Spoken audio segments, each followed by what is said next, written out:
খাবারের আশায় আকাশের দিকে তাকিয়ে দিন কাটছে গাজাবাসীর। প্রতিটি মুহূর্ত ত্রাণবাহী বিমানের অপেক্ষায় ক্ষুধার্ত এই মানুষগুলো। এ জেনেও যুদ্ধের চেয়েও কঠিন এক পরিস্থিতি। রমজান মাসে পরিবার নিয়ে কোনো মতে টিকে আছে গাজাবাসী।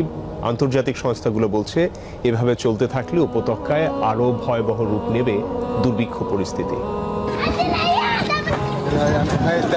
সকাল থেকে দুইবার চক্কর দিয়েছি, কিন্তু কিছুই জোগাড় করতে পারিনি। তৃতীয়বারের মতো চেষ্টা করছি। ওই তো প্লেনটা ফিরে এসেছে, আশা করি এবার কিছু পাবো। ত্রাণবাহী বিমান দেখা মাত্রই খাবারের জন্য এভাবেই ছুটছেন গাজার বাসিন্দারা। আদৌ কোনো খাবার মিলবে কিনা নেই তার কোনো নিশ্চয়তা। তবুও পরিবারের জন্য এক মুঠো খাবার জোগাড়ের আশায় তাদের এই ছুটোছুটি। এখন রমজানের সময়, ইফতারেরও খুব বেশি সময় বাকি নেই। আরো দু একবার চেষ্টা করব। আশা করি আজকে কিছু খাবার জোগাড় করতে পারবো।